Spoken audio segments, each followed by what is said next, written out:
What's up, YouTube? Your boy back once again with another sport topic, and today we're going to talk some football. Houston Texans football. But before we get into the conversation, like I've been telling y'all the last couple of videos, your boy is still in the race to get to 4,000 subscribers. So if you haven't already, like, share, subscribe, comment, share it to your family, your friends, anybody that you know that like good quality sport content. They ain't got to just be a Texas fan.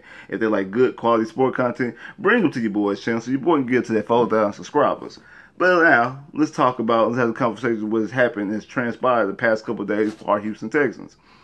Monday, the Houston Texans put the transition, well, they unexclusively tagged Jadeveon Clowney. Like I was talking to Honcho on his show Monday, Sauce Sports, shout out to Honcho and everybody out there, Sauce Sports, all Sauce Nation, everybody out there on the round table.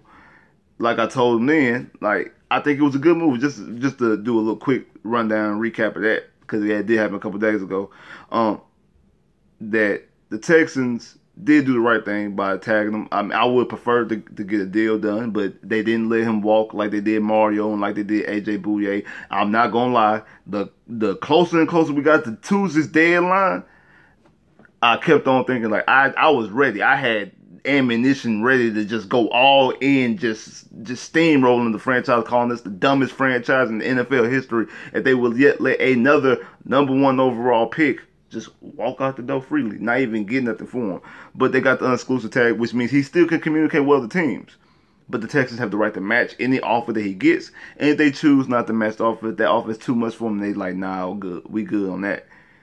They will get compensation, and that compensation comes in 2 first-round picks. Now, a lot of people have been saying Oakland because they have the most ammunition. That's why you hear them tied to the Antonio Brown trade lately, because they have 5 first-round picks in the next 2 years. So they have all the ammunition to do those type of things. I think, to be honest, that would never happen because Oakland would just look stupid. Because, yeah, they would trade, basically that would be going from Amari Cooper to Antonio Brown, which that would be a good one. But they would be giving up Khalil Mack, who's a defensive player of the year, who's a multiple All-Pro, for Clowney. That, if it's pre-draft, they draft, that makes all the sense because Clowney was the consistent #1 overall pick. But after their career has played a couple, no matter how you feel about Mack and how you feel about Clowney, if you basically trading Clowney and Mack straight up, the person who's giving up Clowney for giving up Mack for Clowney looks stupid. Based off of their production that they've done for the past couple years, the accolades that they have, that's asinine. It's very stupid. So I don't really think Oakland would do that. But who knows? John Gruden has fooled me this year. I not think that John Gruden was that damn stupid. But hey, who knows? But I really don't see a team really willing to give up 2 first-round picks for Clowney. He hasn't shown that much. I know a lot of people are afraid because of what happened with Le'Veon, and that, you know, Le'Veon sat out and all that type of stuff, and they talk about Clowney rumored to sit out, and he was willing to sit out. Clowney is not sitting out a whole year. He's gonna sit out of camp. I think he's gonna sit out of camp, and I don't blame him for sitting out of camp. I think all veterans want to sit out of camp. They don't want to go through all that bullshit, all mini camp. He gonna come right when it's time for him to show up, right when he has to show up, right before the season starts. That's when he's going to show up. He don't want to do all that bullshit, that camp shit, especially if he ain't on the contract. He don't want to do all that. But he's not sitting out a whole year. The difference between Clowney and Le'Veon was tagged twice. Le'Veon didn't sit out the first time he was tagged. I think he might have missed a game or 2. But he ain't sit out a whole year the first time he was tagged. So Clowney's not about to sit out a whole year because he's tagged. And then also because it is the first time they tagged him. If he doesn't come, I forgot what is it like right before, I think, like, it was week 10 or week 11, they can, if a team wants to be paid enough, they can basically void the whole year. So it's like that whole year never existed, and it would still be like it would be right back on square one a year from now. Like, it'll be right back in the same. He'll be right back in the same exact situation. Not to mention they had the obligation to franchise tag him twice anyway. So he doesn't have any leverage to sit out the whole season. And to be honest, if he did sit out the whole season, if he was starting to sit out for past a couple games, just like they did with Dwayne Brown, he will get traded. They're not going to be like Pittsburgh and just let him just sit and then let him go for nothing during free agency. Like, they would eventually trade him. And to be honest, I want to keep Clowney. I like Clowney. But if you can get 2 first-round picks, depends on what those 2 first-round picks come from, what type of team it come from. If it come from a team that you can get top 10 picks from, I'm not opposed to that. I'm not even gonna lie. I'm really not opposed to that. But I think Clowney will play, and I think a deal will get done by next year. If a deal doesn't get done before, cause I think the deadline's in July. Like by July, he has to get a deal done. After July, he's gonna have to play under the tag into next year. And if he plays under the tag next year, either he's going to get a deal, or they're going to tag him and trade him next year. Now, that's my personal opinion. Now, the other news that happened the day after Tuesday, the cut of Kevin Johnson, which gives us $9 million. I just had a video talking about I want that move to happen, and it did happen. They were talking about trading him. Who's you gonna trade Kevin Johnson for? Like really? Like who's going to take Kevin Johnson and take that $9 million cap hit? Nobody's gonna do that. But anyway, so it helps $9 million space.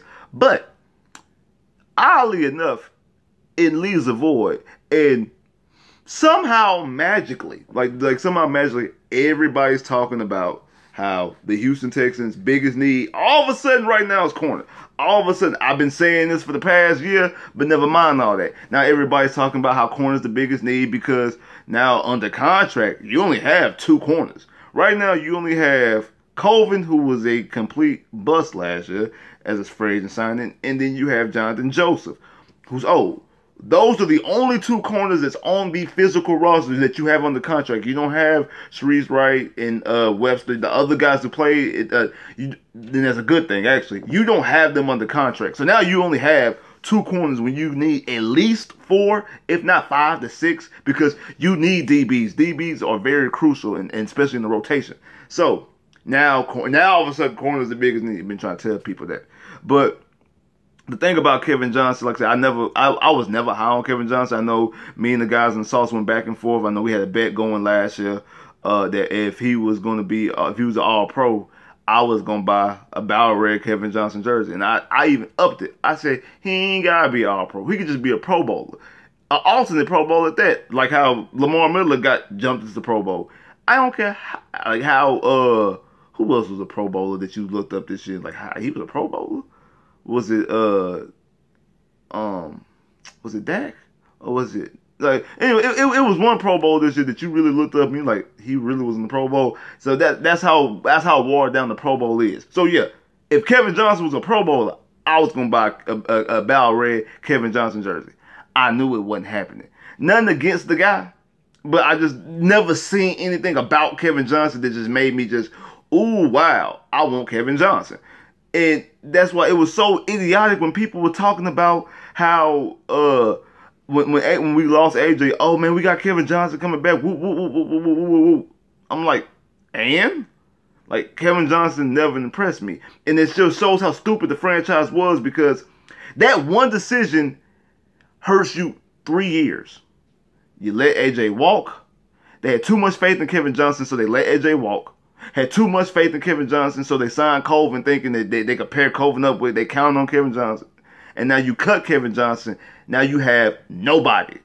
You went from having somebody, you went from having a potential All-Pro who ended up becoming a All-Pro the following year, a Pro Bowler who you seen on the cusp back when you lost Bouye. You had that, and you let him walk because you had faith in this guy.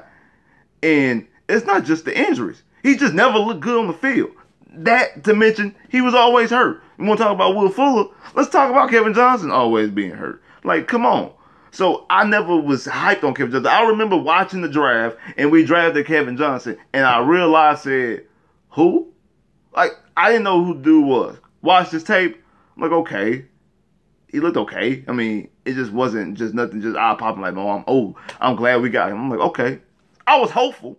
But he should be a prime example why you should talk when we talk about good guys and character guys. Him and Alpha Blue. Because those are the guys who are good quality character guys, but they don't produce on the field. So you end up with nothing. And you end up with a sour taste in your mouth because you like, we can't do nothing on the field because we got a whole team of good guys, but they can't do nothing. Like I said before, when we lost to the Colts on the playoff game, we lost to the Colts and Walker Sunday, we went after the game like, damn, we just got our ass handed to it. Man, at least we got a locker room full of good guys. At least we got like some good quality, solid dudes. We don't do that. We pissed off because we lost, because we not talented enough. And you just got torched by a quarterback who you see in your division twice a year, who came to your building twice this year and torched you, and he torched you in his place. Come on. You got to fix that cornerback. So now the question is, are you going to fix it by the draft? Are you going to fix it by free agency? To be honest, you got to do both. I know I've been hearing talks of, is it Darby, the dude from Philly? I've been hearing talks about him. He's coming off of ACL. So I don't know how much faith you can put in him because he's coming off ACL. Like, so I don't want to give him a big contract and be like, put all our faith in him like you did Colvin.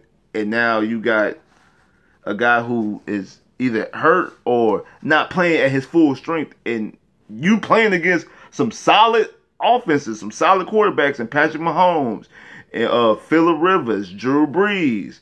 We don't know if we're going to see Cam or not, but you still got Matt Ryan. You got to look twice a year. Now the Titans talking about getting Antonio Brown and things like that. Then Jacksonville more likely going to get Nick Foles, who put up 400 yards against you early on this year. Like, it's a lot of stuff that's going to be problematic for the Texans. Then not to mention, if you do make the playoffs, what you going to see? Like, it's a lot of things that's going to be problematic for the Texans if they have a bad secondary.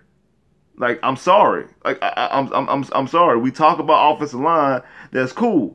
But I don't care how much you protect Deshaun Watson. If your defense can't keep the lead, you still lose the game. Because we've seen Deshaun against the Eagles get the Texans the lead late in the game, and your defense gave it up. Hence, that's the reason why the Texans won the number 2 seed in the playoffs. So,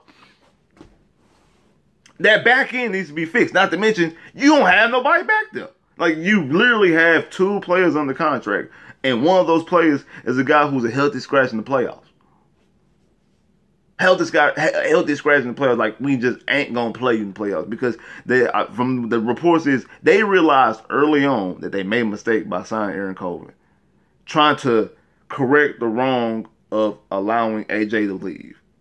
Now, we talking about draft. Me, I'm hugely high on Greedy.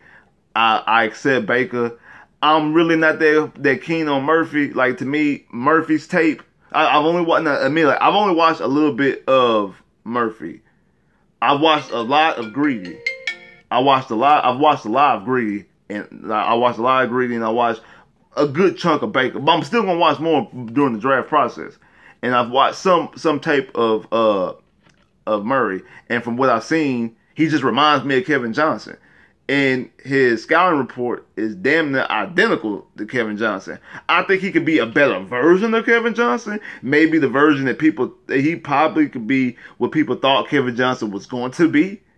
But I'm not on the mindset of taking that risk, quite honestly. Like, I really don't want to take that risk.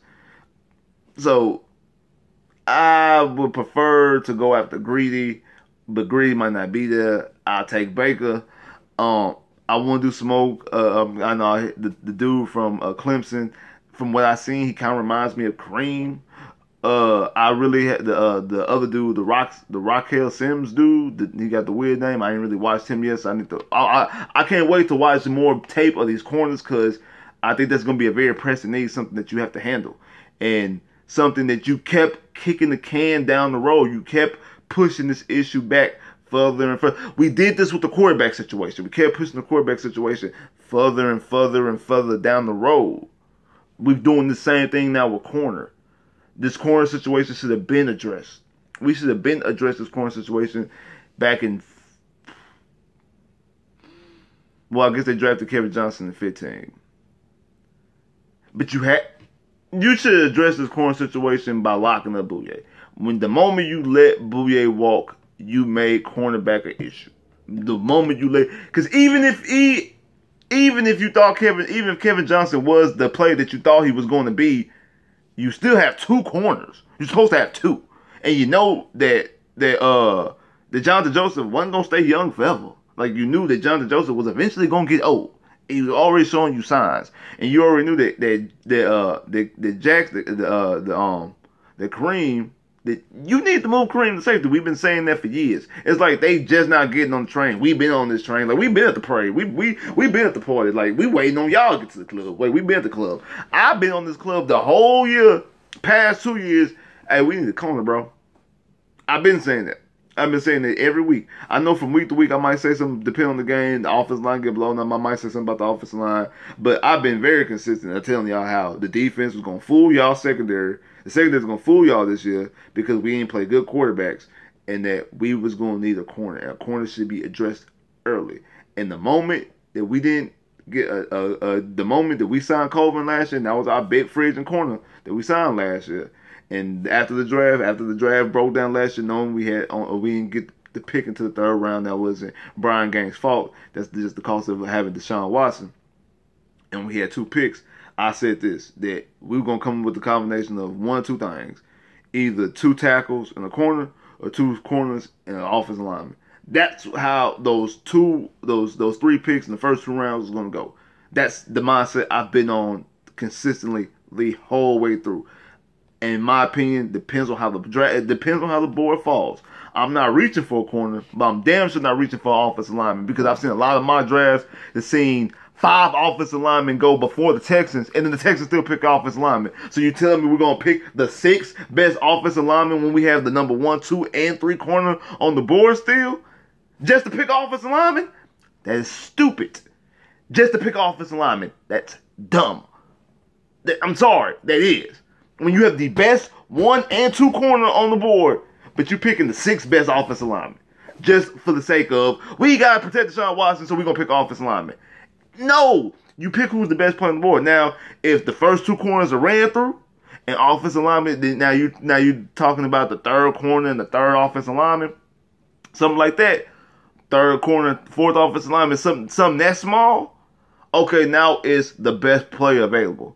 But if it's the best offensive lineman and the best corner, best player available. But if it's full-fledged, the best corners are on the board, but they ain't ran through 4, 5, 6 linemen. No. And same thing, vice versa.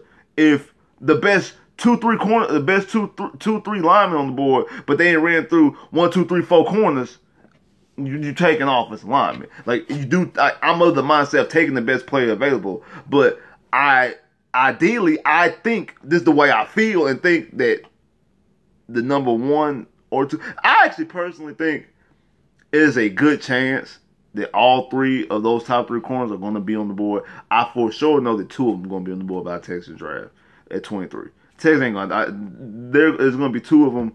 There's going to be 2 of them on the board. But I think it's a small possibility all 3 of them will be on the board. But I do think at least 2 of them are going to be on the board. So I do think the Texans will have a pick from corners.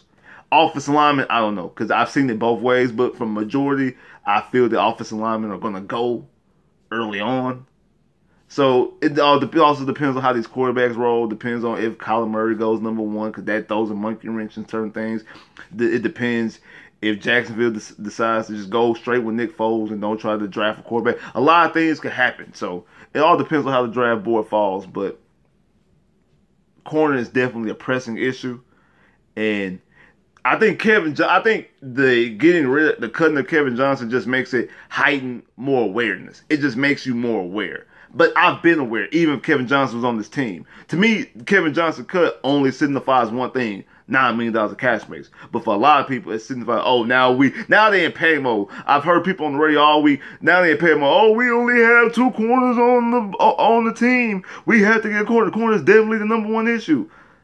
The corner and offensive lineman have been 1A number 1 issue for the past 6, 7, 8 months. It has not changed. No, it has not changed. It has not changed since the end of the 2017 season.